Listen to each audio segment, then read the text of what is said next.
very much, everybody. Faleminderit shumë të gjithëve.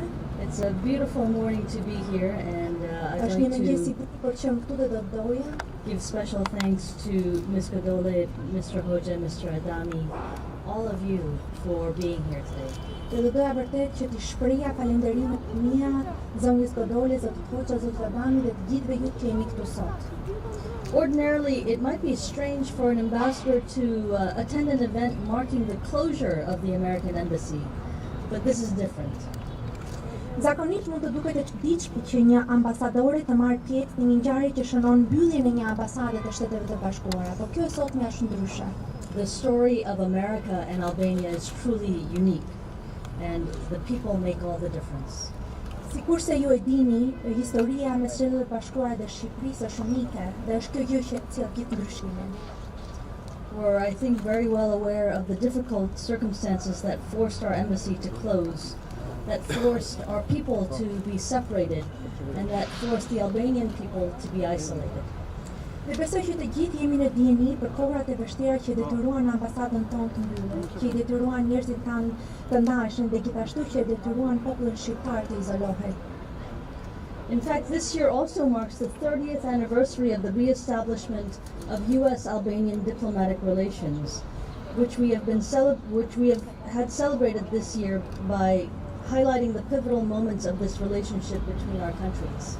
Në fakt, ky vit shënoi dhe 30 vjetorin e rivendosjes së marrëdhënieve diplomatike mes Shtetit të Bashkuara dhe Shqipërisë, të cilin e kemi festuar këtë vit duke vënë pa momentet kryesore të kësaj marrëdhënieve mes vendeve tona. I think everybody is familiar with the beginning of our relationship, which was really the end of World War I, when the Ottoman Empire was collapsing and the great powers thought about dividing Albania amongst themselves. Besoj që të gjithë jeni në dijeni për fillimin e këtyre marrëdhënieve, në kohën që po vinte perandoria otomane dhe të gjithë fuqitë e mëdha menduan që të mund ta ndanin Shqipërinë mes veti. I'm very proud as an American that it was the American president, Woodrow Wilson, who spoke up and said, no, Albania is a country, it's a nation, it is sovereign, and it should have an independent country. Dhe në fakt si amerikanë ndihem shumë krenare që ishte presidenti ynë, presidenti Wilson, i cili tha jo, Shqipëria është një vend, Shqipëria është një kombë dhe meriton të jetë e pavarur, meriton të jetë e lirë. The United States has never wavered from that position. We believe that you are a nation worthy of having your own country, that you are our friend, and you are our partner. Shtetet e Bashkuara në fakt nuk kanë lëkundur kurrë nga ajo pozitë. Ne besonim që ju e meritoni të ishit një vend i lirë, të ishit një vend i pavarur sepse jeni miq tanë, jeni partnerë tanë. And no matter what happens inside or outside Albania, that position will never change. Dhe pavarësisht se çfarë mund të ndodhë brenda apo jashtë Shqipërisë, ky pozicion, kjo pozitë nuk ka për të ndryshuar. After the end of World War II in 1945, an American observer mission had been sent to Tirana to explore the possibility of resuming diplomatic relations that were disrupted by World War II. Pas përfundimit të luftës botërore në 1945, një mision vëzhgues amerikan ishte dërguar në Tiranë për të shqyrtuar mundësinë e rifillimit të marrëdhënieve diplomatike që kishin ndërprerë nga lufta e dytë botërore. But the communist government harassed the members of the mission so severely that they left in November 1946 with no relationship established. Por qeveria komuniste i sulmoi antarët e misionit aqashpër, saqë ata u larguan në nëntor të vitit 1946 duke mos rivendosur asnjë lidhje. The communist dictatorship also began closing the country and tightening its grip, sealing borders, building hundreds of thousands of useless bunkers against imagined enemies. Diktatura komuniste filloi ta mbyllë vendin dhe të shtrëngonte kontrollin e saj, duke mbyllur kufit dhe duke ndërtuar qindra mira bunker të panevojshëm për të shmangur pushtimet imagjinare. So this is where this exhibit comes into play. This is where our relationship comes into play. The communists were not satisfied with physically closing the country. They wanted to spiritually close the country. Dhe në fakt ky është edhe thelbi I kësaj ekspozite të sotme. Kjo është arsyeja pse kemi dhe këtë ekspozitë sot, sepse komunistët nuk ishin thjesht të kënaqur me mbylljen e kombit, por ata gjithashtu dëshironin që ta mbyllin atë fizikisht edhe shpirtërisht. They hunted the people who had worked for the American embassy, who had worked for international organizations, condemned those who knew anything about the outside world and spoke up, persecuted people, put them into concentration camps. I see a lot of young people today. You may not know about this.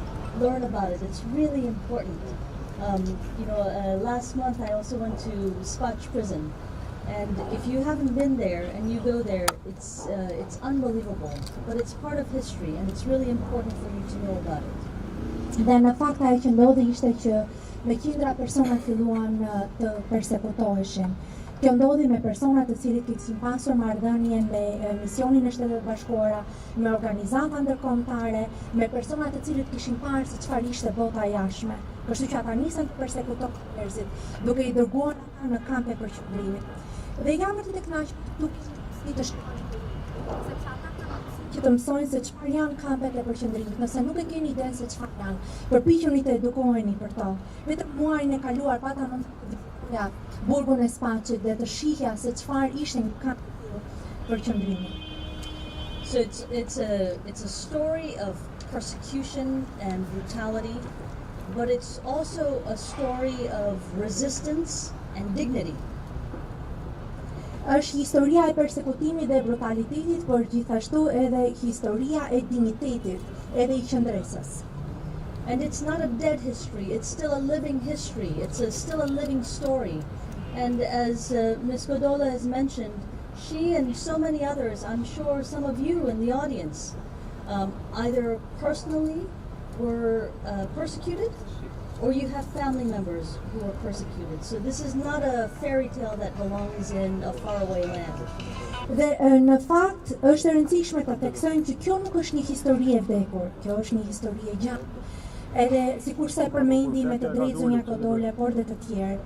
Ndoshta ju mund të jeni persona që jeni ndikuar, që jeni të prekur, keni qenë të persekutuar gjatë asaj periudhe, ose mund të keni miq ose të afërm tuaj të cilët kanë vuajtur persekutime të tilla. It's important to remember the terrible things that took place under communism, and it's equally important to remember and honor those brave men and women from all political backgrounds and from all corners of Albania who had the courage to risk their lives, even gave their lives for the freedoms and liberties that all Albanians enjoy today. Dhe prandaj është e rëndësishme që të kujtojmë gjithë ta njerëz, është e rëndësishme që të kujtojmë gjithë merret që këta persona kanë kaluar. Është e rëndësishme që të kujtojmë ato burra dhe gra, burra trima dhe gra trime nga gjitha formacionet politike, nga gjitha anët e Shqipërisë, që patën guximin të rrezikonin jetën, madje ta jepnin ata për liri dhe të drejtat që sot gëzojnë gjithë. So the freedom that we have today, the democracy that we have today, may not be complete, may not be perfect. But what we have today was bought with the blood and tears and heart of so many who gave their lives before us, so many of your ancestors. Dhe në fakt, liria dhe demokracia që mund të kemi sot mund të mos jetë e plot, mund të mos jetë e përsosur. Por është e rëndësishme të kuptojmë që ajo është blerë përmes gjakut, përmes fundit, përmes djersës, të gjithë atyre personave që luftuan dhe punuan të paraardhësit tuaj. It's a precious thing and all of us must defend it. Ajo është një gjë e çmuar dhe të gjithë ne duhet ta mbrojmë atë. So I'm very pleased to be here and I'm looking forward to viewing the exhibition today. Thank you very much. Jam vërtet e kënaqur që ndodhem këtu dhe pres me kënaqësi që të mund të shikoj ekspozitën e sotme. Ju falenderoj shumë.